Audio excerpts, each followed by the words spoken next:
Olá, Denis, seja bem-vindo aqui com a gente novamente para falar um pouquinho hoje, um pouco mais de profundidade sobre gestão de pessoas, né? A gente teve já o Denis aqui no canal com a gente, ele estava direto lá do evento do CONAR, o maior evento de RH para a América Latina, e a gente já fez lá uns ganchos do que a gente queria falar aqui, né, Denis? E, além de tudo isso, o Denis, além de professor, é palestrante e executivo, e ele vai contar um pouquinho sobre ele, sobre essa trajetória. Conta para a gente sobre você, Denis, e a gente vai entrar aqui no assunto de gestão estratégica de gente. Olá, pessoal. Olá, Manu. Obrigado pelo convite. É sempre um prazer estar falando aqui para esse público muito querido que nos acompanha, né? Bom, minha trajetória é bem extensa, mas vou tentar dar uma resumida.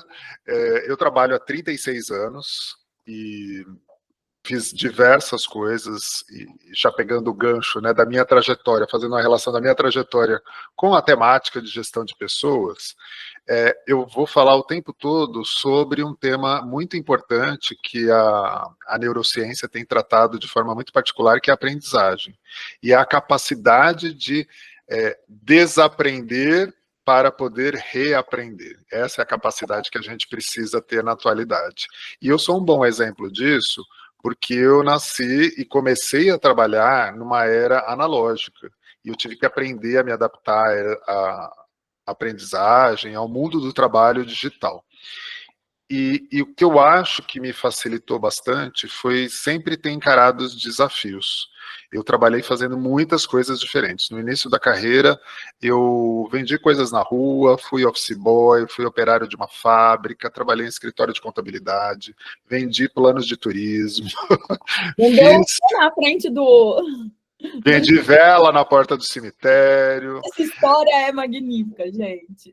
E trabalhei numa seguradora, mexendo com a área de pagamentos de câmbio internacional, fiz muita coisa doida. Depois eu me fixei mais na área de logística, eu trabalhei com logística internacional por 10 anos em 12 países, e foi um grande desafio, porque eu tive que aprender muitos idiomas, assim, não tão profundamente, mas para me comunicar, né, em vários idiomas muito rapidamente. Então eu sempre olhava e falava assim, nossa, para quem começou a trabalhar vendendo vela na porta do cemitério e está falando sobre o transporte de uma baleia de avião em alemão na Suíça, é uma coisa bem interessante. E depois, movido por um propósito de transformação, de ajudar pessoas, eu migrei para a área de educação em 2004 e fiquei quase 20 anos na área de educação, onde eu assumi a reitoria de algumas universidades, né, em Salvador, no Rio de Janeiro, em São Paulo e em Brasília. E atualmente eu sou presidente de um instituto de aprendizagem, né, do Saber Aprendizes, que tem quase 14 mil jovens nesse programa, 14 mil agora, a gente já formou quase 100 mil jovens. Nossa, é muita coisa. Em situação de vulnerabilidade social por meio de treinamentos profissionais. Então, retomando minha carreira e o que eu falei no começo de a neurociência da aprendizagem, eu entendo que é a chave para a gente falar de pessoas. Eu preciso entender de pessoas para poder me conectar com elas. E, claro, quando eu entendo os mecanismos cerebrais, quando eu entendo um pouco mais, eu não preciso fazer uma formação em neurociência ou em psicologia para entender de pessoas, mas é óbvio que a gente precisa estudar um pouco, precisa entender como é que são esses mecanismos para que eu tenha uma facilidade em comunicação com essas pessoas, para que eu consiga atingir de que forma elas aprendem. Então, uma coisa muito curiosa, Manu, é que eu faço sempre, nas palestras eu faço essa brincadeira, mas tem um fundo aí importante. E entrevista de emprego, quando eu preciso contratar pessoas, eu também sempre faço a seguinte pergunta: o que você aprendeu nos últimos tempos que ninguém te pediu para aprender? As pessoas não conseguem responder essa pergunta. É sempre, você precisa aprender isso para fazer isso, você precisa aprender isso para aquilo, né? Mas não aquele planejamento de aprendizagem, né? Exatamente. E tem uma questão aí chamada curiosidade. Legal.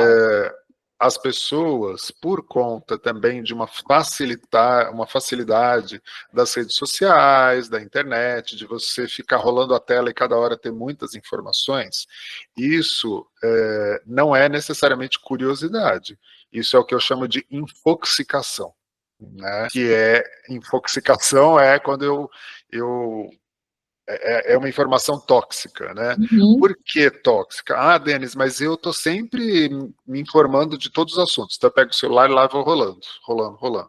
Só que o nosso cérebro não entende que isso é curiosidade e não entende que eu estou aprendendo coisas novas. Porque, para pensar, eu estou num mundo aleatório. É diferente de eu falar assim, por exemplo, estou aqui numa conversa com você, aí eu olhei ali atrás um livro e falei assim, nossa, fiquei curioso para saber o que é aquele livro que tem ali atrás da Manu. Manu, o que é aquele livro? Aí você fala, olha, esse é um livro, sei lá, sobre dinossauros, não tem nada a ver com o mundo do trabalho concreto que a gente está falando. Mas eu falo, poxa, eu queria saber mais sobre dinossauros. Aí eu vou buscar informações sobre esse tema. Uhum. Aí sim o meu cérebro está sendo ativado, os meus neurônios estão começando a fazer as sinapses, por quê? Porque isso foi intencional. Eu quis aprender mais sobre isso. Diferente de, eu não estou dizendo que seja tão danoso assim, mas a gente precisa tomar cuidado, né? Porque senão eu tô ali. Rolei uma tela, tem uma pessoa falando da previsão do tempo, aí depois tem uma outra fazendo uma dancinha do TikTok, aí depois tem outro fazendo. Entendeu? É muito aleatório, né? Você não tem ali um tempo dedicado para que o cérebro processe aquelas informações e vire conhecimento, né? Exatamente. Então, assim, eu tô sei lá, esperando para ser atendido no consultório médico, sei lá, pode ser que me chamem daqui 5 minutos, então eu quero ficar vendo bobagens para me distrair. Ok, isso não é tão prejudicial. O problema são as pessoas que ficam horas, né, fazendo isso, porque ela não está nem aprendendo e ao mesmo tempo ela está meio que poluindo a sua cabeça com uma série de coisas que não estão te agregando nada. E o que isso tem a ver com RH, com o curso, com toda essa temática? Porque hoje, imagina como que é o onboarding de uma empresa normalmente, né? Uma empresa média ou grande que tem um onboarding mais ou menos estruturado. Você chega no seu primeiro dia de trabalho e aí você tem uma invasão de coisas. Né? Então, a pessoa te dá o crachá, ela te dá uma trilha de cursos de LGPD, de canal de ética, de compliance, bababá, bababá. E aí você é apresentado para 500 pessoas que você não vai lembrar o nome. Né? E aí, às vezes, a pergunta mais importante que a pessoa, né, aquele colaborador no primeiro dia quer fazer é o seguinte: onde fica o banheiro? Que eu estou tão nervoso, que eu estou com dor de barriga, e eu quero ir no banheiro, só que ninguém me falou onde é o banheiro. Ou seja, a informação não está centrada no cliente, nesse caso, o cliente é o novo colaborador. A empatia ficou para trás daquele colaborador, né? Para que ele absorva de uma forma legal todo o conteúdo que seja necessário, mas ouvir ele, entender ele naqueles primeiros momentos, que necessidades, por exemplo, de ir ao banheiro, né? A empatia de saber o que está rolando na cabeça dessa pessoa, né? E aí você não está sendo estratégico enquanto RH, por quê? Onde está a estratégia do RH em relação a pessoas? Porque é isso que a gente vai falar, né? Da estratégia do RH com as pessoas e para as pessoas. Porque aí é que a empresa consegue ganhar mercado, ganhar produtividade, ganhar escala. Mas se a pessoa que chega no primeiro dia, ela é invadida por toda essa situação, ela não quer ficar. Então, a gente tem que falar dessa questão da retenção de talentos. A pessoa não quer ficar. Aí cai naquela situação do turnover. E esse turnover começa a ficar cada vez mais alto, que você começa a contratar pessoas que não têm engajamento. Os RHs reclamam muito quando eu participo nas feiras, nos eventos, o que mais eles falam, Denis, mas eu tenho um turnover muito alto, o problema é a geração Z, o problema... Eu falei, tá, mas vamos olhar para dentro de casa, né? Como é que eu estou selecionando e como é que eu estou fazendo um processo de retenção? Será que as pessoas querem participar dessa empresa? Será que ela quer fazer parte desse negócio do jeito que está? E aí parte aqui para o primeiro tema que eu queria te perguntar, é como é que as empresas estão enxergando né, o fator humano, de fato, como um diferencial, como um capital humano, como recurso estratégico. Em termos práticos, né, por que o empresário ele deveria parar de ver pessoas como despesas ou custos, né, e começar a vê-las como o principal ativo da sua empresa, seja uma empresa de serviços ou uma indústria? Como é que você visualiza isso, Denis? Por que deveria ser mesmo esse grande diferencial ali, olhar as pessoas como fator humano, o fator humano, desculpa, como diferencial? Porque a gente fala muito da IA, né, da inteligência artificial, e que ela ajuda muito, né? Mas a inteligência artificial ela precisa de uma pessoa para que você coloque os dados e você obtenha um prompt, né? E você tenha uma resposta interessante para aquilo. E também tem uma questão, de novo, tudo que eu estou falando assim não é da minha cabeça, mas é muito de pesquisas da neurociência que trata exatamente de como as pessoas funcionam, né? Como é que a gente funciona. Então tem uma lógica para isso. As pessoas se conectam com outras pessoas, e é por isso que pessoas são essenciais nas empresas. Não é custo, como você bem disse, é um investimento. Mas de que forma eu trato essa pessoa, né? De que forma eu cuido também dos benefícios dessa pessoa, que vão além do salário, que vão além de um vale-refeição, de um vale-alimentação ou de um cartão de benefícios, né? O que eu proporciono. E não é salário, não é benefício. O benefício é pertencimento. Bom, Denis, é uma palavra bonita, né? Pertencimento, engajamento. Mas como eu faço? Como é que chega nisso, né? E aí eu quero até emendar aqui num gancho para você. Você falou no início aqui do nosso papo que você trabalhou em empresas multinacionais, viajou o mundo, trabalhou em empresas menores, também foi um profissional autônomo aí com as suas atuações. Mas eu queria dar um foco especial aqui em pequenas e médias empresas. E elas, na minha experiência, ou nas vezes que eu tive contato, né, com esses portes de empresas, elas ainda, ou a maioria, né, não enxergam ali, por exemplo, programas de desenvolvimento como um grande incentivo para esse colaborador.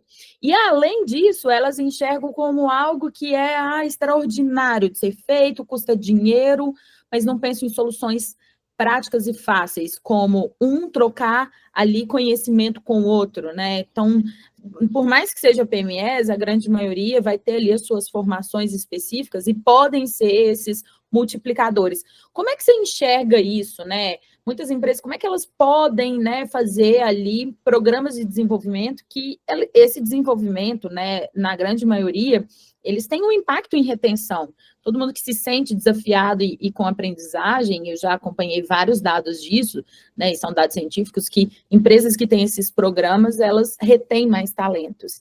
Que dica que você daria aqui para empresários, para pequenas e médias empresas, dica de conselheiro, né? Como é que você visualiza isso para esse porte de empresas? Existe esse mito de que a empresa pequena não consegue fazer, o empresário pequeno, e eu já trabalhei em empresas pequenas também, né? A primeira coisa que eu digo como dica, né, é inspiração. E isso não dá para terceirizar.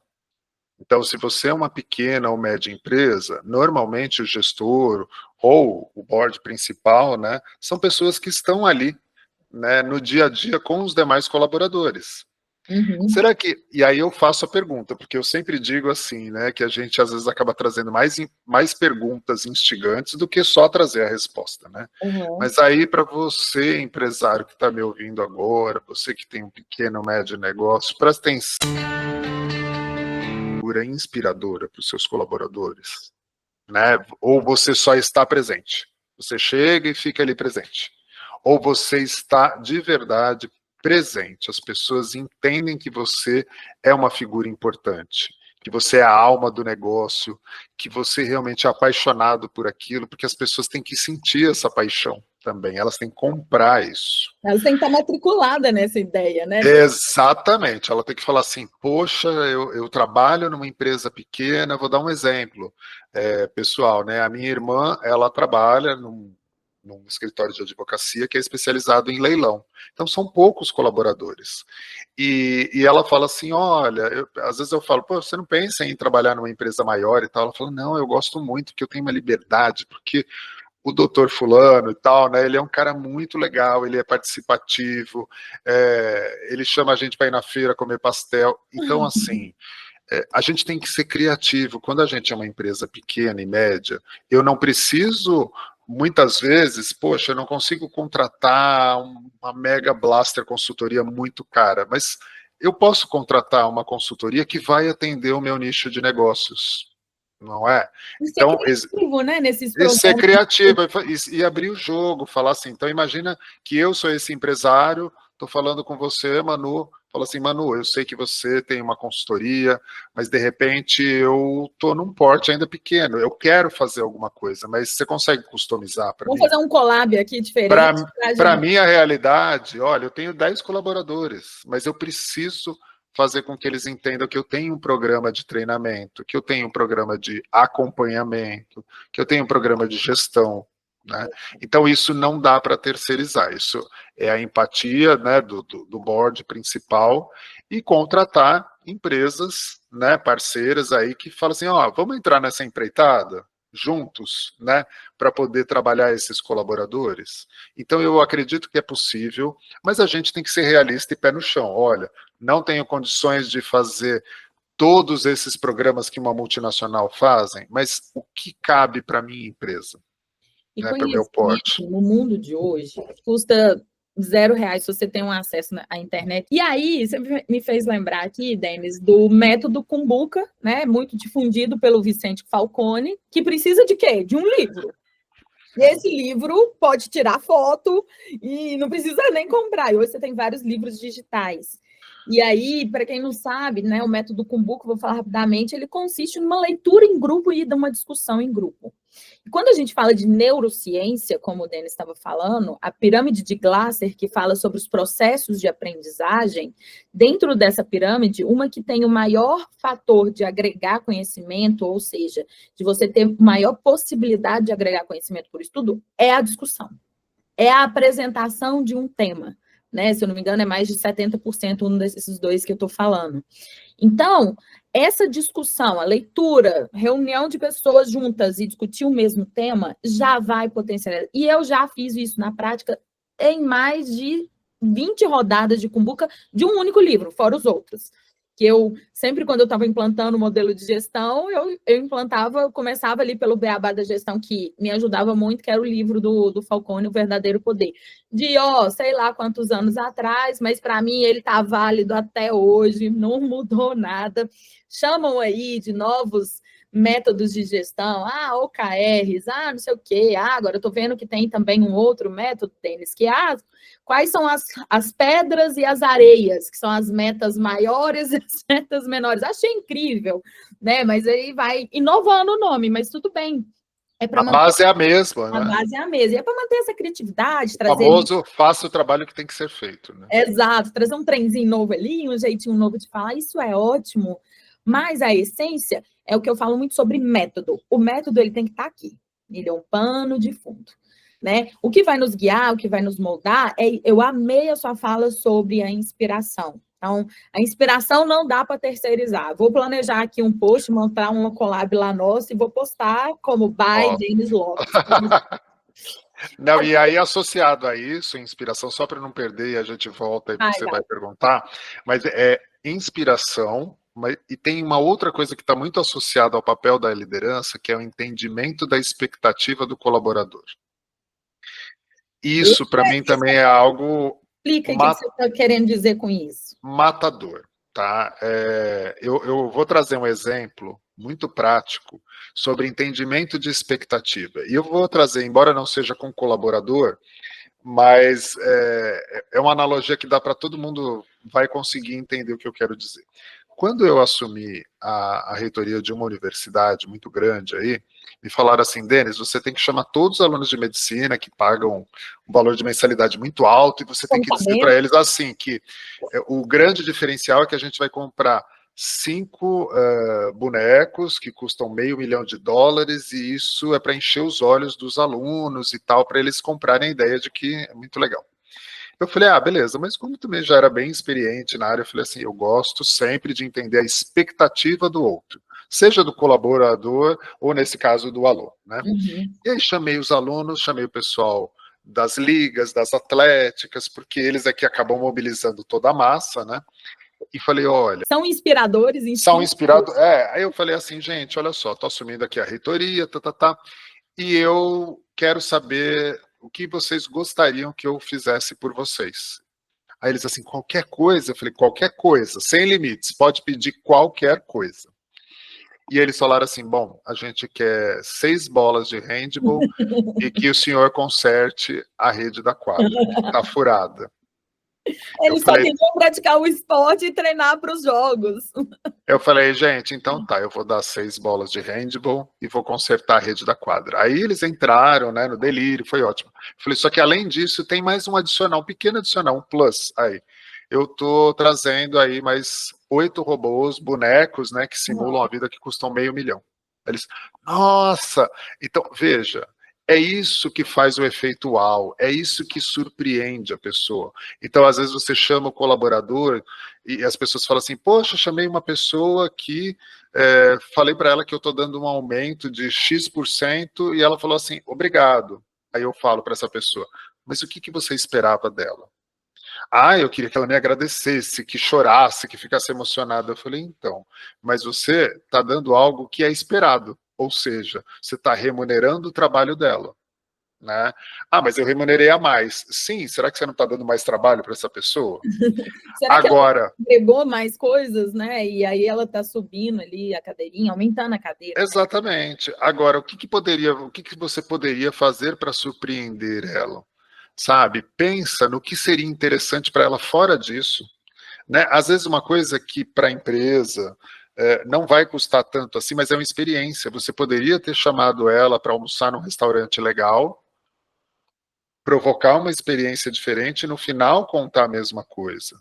Ou dar um ingresso, né, dar um ingresso para ela ir num musical no final de semana, né, e no verso do ingresso tem uma mensagem, olha, além do ingresso eu estou te dando tantos % de aumento, aproveite o seu final de semana, entendeu? É a experiência e junto com essa expectativa, né, assim, poxa, eu entendi a expectativa, aquela pessoa que é um dia diferente na vida dela.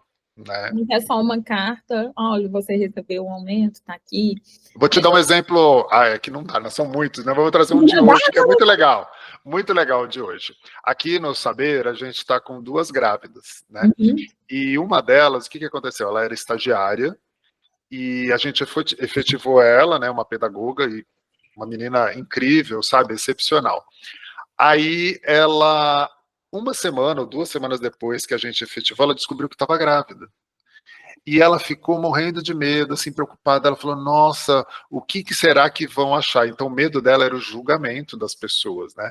Poxa, então, eu esperei ser efetivada para poder engravidar, sabe? Esse tipo de coisa. E em nenhum momento isso passou pela nossa cabeça, muito pelo contrário, a gente quer mais é que a pessoa viva, tenha saúde. Vontade, né? Gravidez é uma decisão muito particular. Não, e é uma decisão muito particular da pessoa com o marido, com o companheiro, enfim. Bom, resumo da ópera, isso já tem alguns meses, e aí hoje a gente fez uma homenagem, fez um chá de bebê, né, para essas 2 grávidas. Quem me segue aí, depois olha no meu Instagram, postei as fotos e os vídeos hoje, para comprovar que é uma ação real, e essa menina chorou demais hoje, porque ela relembrou essa história, ela falou, nossa, eu fiquei com tanto medo de contar que eu estava grávida, pensando no julgamento.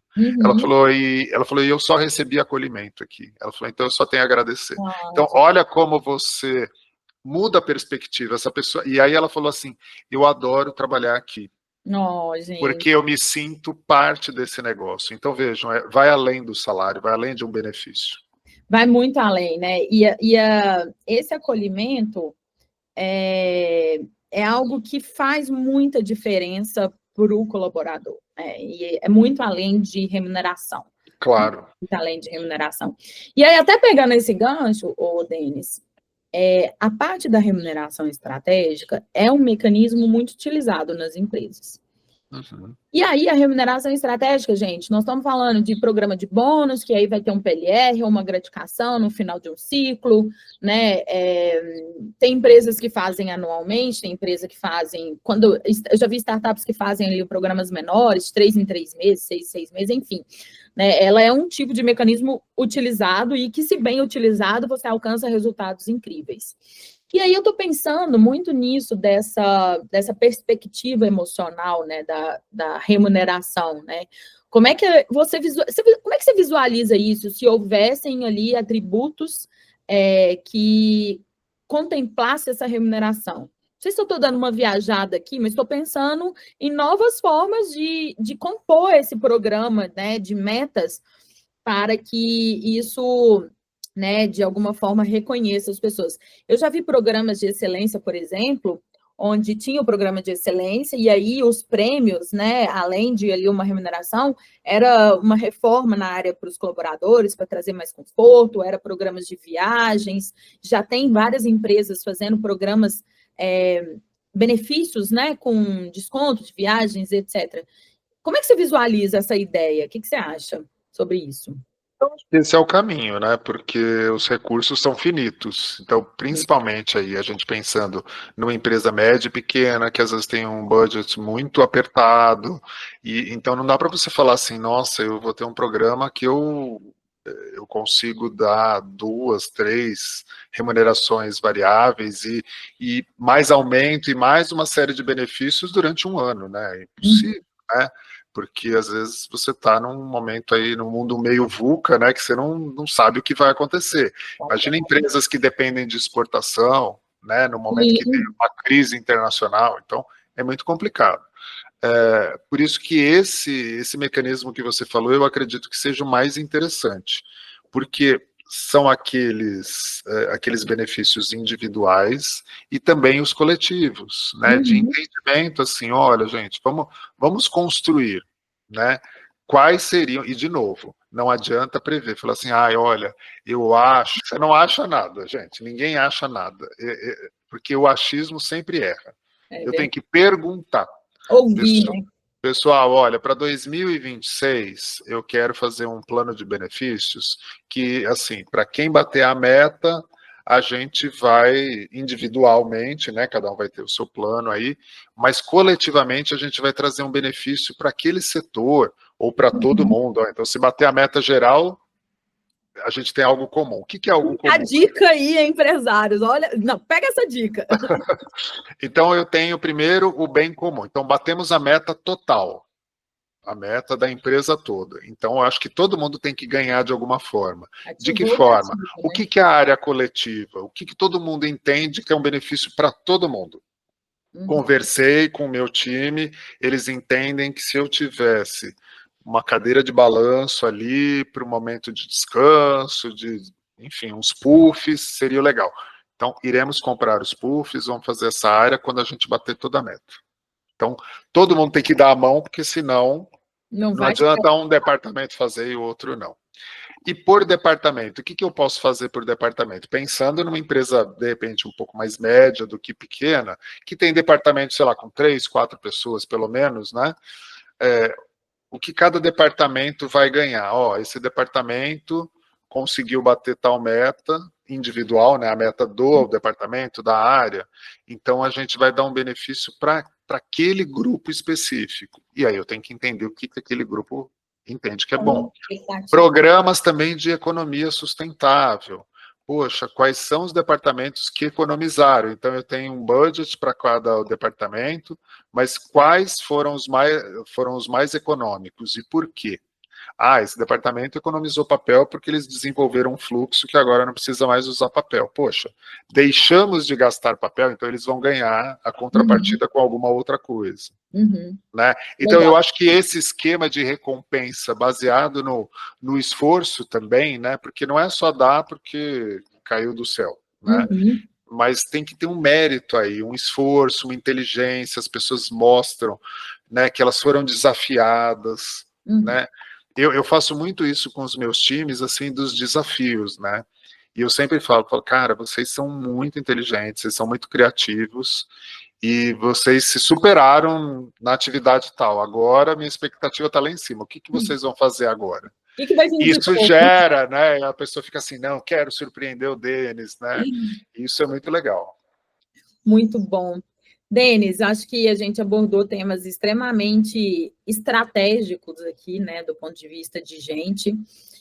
Se eu fosse empresária e visse essas dicas, eu ia querer, ia comentar, ia trazer outras ideias. Então, fica a dica aí, gente, vocês que estão nos assistindo, que tiverem ideias, né, de formas de reconhecimento também diferente, até para a gente dar uma pesquisada e vir aqui falar para vocês, né, Denis? Seria super interessante, porque são diferentes tipos de gerações que a gente tem, né, dentro das empresas, e existirão diferentes tipos de expectativas também, porque além de serem de gerações diferentes, são pessoas diferentes e que têm dentro de si suas vontades particulares, né? Mas uma coisa que eu sempre vi é que tem coisa que a vontade é coletiva. Tem um cantinho para dar um descanso, tem um lugar gostoso para poder comer, é uma coisa que é coletiva, né? Óbvio que eu não estou descartando a parte obrigatória por lei, de NR, de ter um espaço, blá, blá. Eu estou falando de um plus, né? Estou falando daquele extra. Então, são formas, né, de reconhecimento. Gente, uma informação importante. O Denis é nosso professor do MBA. Ele está com a gente nessa jornada de aprendizado, é parceiro aqui da Zest, do nosso conteúdo aí, aqui no canal do YouTube, que é a Zest Plan Academy. Então, o que vocês quiserem saber mais, quiserem que a gente venha aqui falar mais, conta pra gente nos comentários. Vai lá nas redes sociais do Denis, que é Denis Lopes no Instagram, pode procurar ele. Denis Lopes? Liderança. Denis Lopes Liderança. Denis Lopes Liderança, também no LinkedIn. Então, ele é figurinha ali, conhecida e carimbada, no bom sentido, obviamente, sobre tudo isso. E vamos falar mais sobre isso, Denis. Queria te agradecer muito. Para quem tiver interesse no MBA, obviamente, pode me procurar, que eu vou dar os detalhes. A gente tem expectativa que ele esteja no ar no início de 2026. Mas, muito além disso, o Denis é super parceiro nosso aqui para a gente gerar conteúdo para vocês. Claro, e coloquem as sugestões de temas, né, para a gente trazer, enfim.